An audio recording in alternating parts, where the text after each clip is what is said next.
Hi, everyone. It's a pleasure to be here and to follow after Ganga's points that could be complemented with the stories that I'm going to tell you here. And my stories have to do about bringing experiments to the field, to communities and humans who are in their daily lives facing these kinds of dilemmas. So with that in mind, I will be showing you a few ideas of research that I have been using in the past. And for that, you should be seeing now some of the slides. So let me go back here and tell you what this story is exactly about. And that is, what if these experiments that we can do in the field can serve not only as thermometers to collect data, but also as vitamins to change behavior. And that would be precisely the point. So what I will be doing here is to tell you stories that have to do with the idea of water management that requires cooperation. And if you think of all kinds of levels or scales of watersheds around the world, you need cooperation among the individuals. You may need cooperation between neighbors, between cities, between countries to solve the collective action and the social dilemmas associated with water. And that has been a major theme in my research for the last 2 decades, in which I have brought these different experiments that are usually conducted in the lab into the field and invite people in communities that face these dilemmas with respect to water and invite them to participate in these games, much in the same sense and in the same protocol and incentives, to see how they behave and how they react to different treatments, different stimuli, different information in these experiments.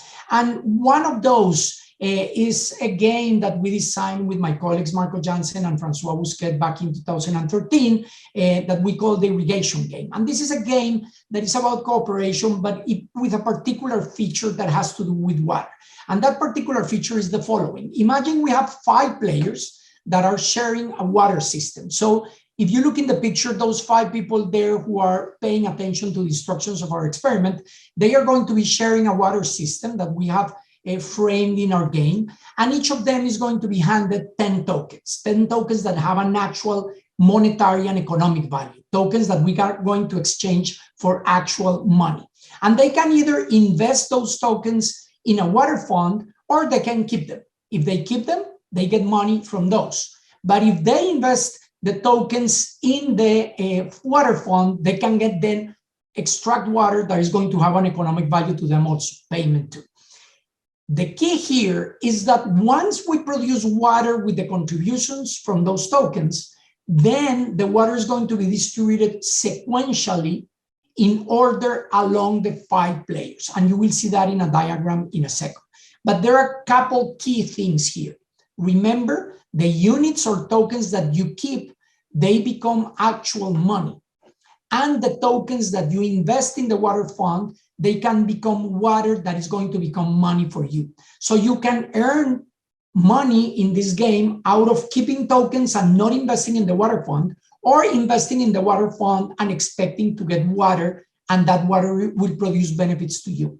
And the way we do that is that we have this simple table in which in the left column, you can see the total amount of tokens that the 5 players contributed.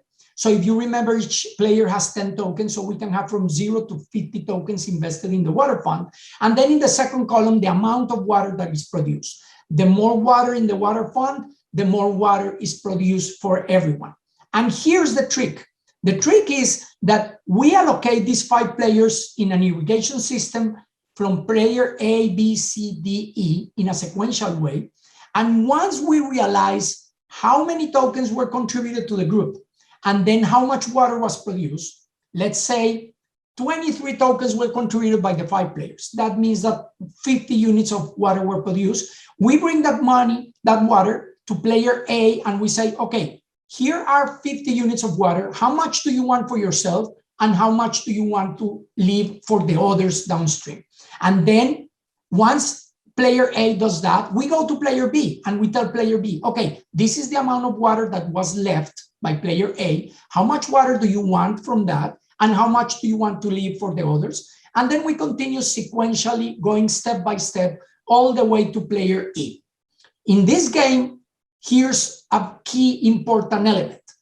Player E doesn't have any guarantee that he's going to get water from A, B, C, and D. Player D doesn't have any guarantee from A, B, and C, and so on. Player A is the only one who has water at his hands, and player A decides how much to take and then how much to leave to others. So that leaves us in terms of game theory, simple game theory, that if everybody was to follow the selfish strategy, there should be no contributions. Everybody should keep their 10 tokens, turn them and convert them into money, and do not investment in the water fund, and there would be no water produced. This is the classical social dilemma here. But we know that the social optimum is that everybody contributes their tokens, 50 units are contributed to the water fund, 120 units are produced for everyone, and if they fairly allocated all that water, you can see how you can divide all those 120 units along the 5 players, and they would be much better off than keeping the 10 tokens. So we brought this game to different instances, not only to collect data, but also to do interesting things in terms of the reality. And that's what I'm going to tell you in 2 particular projects that we worked. One was an interesting case in which in the northeastern part of Colombia, my home country, we used this game to facilitate a dialogue with different and very polarized actors around a mining project that was located also in a very rich place for water ecosystem services, for providing water to people. Some estimates to give you the size of this problem, somewhere between 8 and 10 million ounces of gold are being declared by the mining companies in this place because of their geological studies. And imagine that each ounce of gold right now in the market is about worth $1,800. But also in this same place, there are key ecosystems called páramos in the Andes, in Colombia and other Andean countries that produce water for cities. And it is estimated that about 2 million people depend on the water produced upstream in these watersheds. So what we did is that we used this same game that I told you, and we're going to introduce a twist. We invited all key actors and into a major workshop. These are some pictures of that. To the left, you see there all the authorities, the Minister of the Environment who invited me to do this there, and other authorities at the national level. And among the presence, we had all kinds of stakeholders that are critical to this: mayors, miners, workers, farmers, environmentalists. And they were sitting along this room, and I told them about this game, and I said, we're going to play this game. We're going to be using these tokens that you see in the screen, and I'm going to exchange these tokens for cash. And with those tokens, they were allowed to invest in the water fund or keep the tokens for themselves, and they would be able to cash in those tokens at the end of the workshop. And this lasted for 1 long day. What we did is that we randomly assigned each of these people to a particular role in the game. So players A, B, C, D, and E. So we had a team of people playing upstream that was composed of farmers, environmentalists, miners, authorities, and the same for B and C and D and E. And they needed to discuss what they were going to do in this game. And that way we triggered the conversation that you have to be in the shoes of the others, either upstream or downstream, to understand that everybody needs water and collective action is required for that.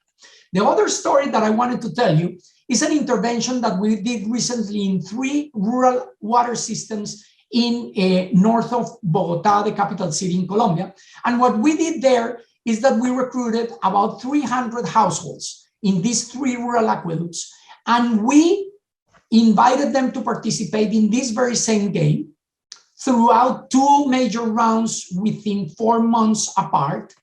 And then we observed their behavior in the games, but also, as you will see, we also knew what they did afterwards and also before regarding their actual consumption of water.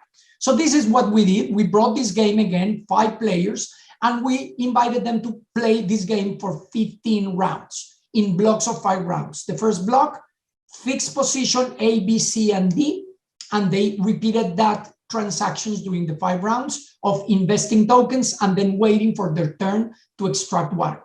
In the next 5 rounds, we rotated the location of their positions in the irrigation system. So A would be B, B would be C, C would be D, and we rotated people throughout the 5 rounds. So everybody got a chance to play in different positions in the sequence of water allocation. And then in the last 5 rounds, we fixed the positions, but we allowed them to have a conversation face-to-face with the other 4 players, as you can see in the picture in the bottom right of your screen. And roughly speaking, because I have limited time, you could predict that the communication stage in the last rounds produce much higher contributions and much more possibility to extract water for all players if we compare to the first 5 rounds and the following 5 rounds in which we rotated and fixed the positions. That's something that we know from the literature, that face-to-face communication creates trust, creates coordination, and creates collective action. But also, we were interested in what happened afterwards to these people after participating in the games. And we were so lucky that we got a hold of the data set of the actual water meters data from each of these households and the other neighboring households who did not participate in our games. And we analyzed that data. So we had data all the way back to early 2012, throughout 2013 when we started intervention, 2014, and then also months after. So we can compare pairs to pairs and apples to apples in terms of the data before and after, and between people who participated and people who didn't. And what we found in general, and here just a rough summary of the effects, is that people who participated in the games, in average, reduced their water consumption per period. This is every 2 months. In average, somewhere between 1 and 2 cubic meters of water consumption if compared to their counterparts, meaning the people who did not participate in the games, and also controlling from the previous water consumption before the participation in the games. And this just leads me to some ideas of how these games can also be part of this pedagogical experience for these people, in which they learn through trial and error, round by round, in facing these social dilemmas. They can compare how they do with and without talking to their neighbors, and they can also witness or live the experience of being in the shoes of the others, in the location of the watershed or the water system. And this can get some experience that can illustrate in a lively manner to these people the gains from cooperation. But also, ultimately, if we think of these games not only as thermometers that gives you the temperature of the levels of cooperation of people, but also as vitamins, as triggers of social learning that may induce changes in people afterwards. So to wrap up with this idea, what I'm trying to convey here is that experimental economics has been used for decades now, mostly as a tool for collecting data. But what if these experiments create a pedagogical experience for humans that then learn something else, something new? They articulate better in their minds the social dilemmas that are involved, in this case about water, and how we can use these devices to also introduce for policy dialogue and behavioral change among people that are facing these water challenges today. Thank you very much for your time, and I hope this can bring you some messages for you to think about.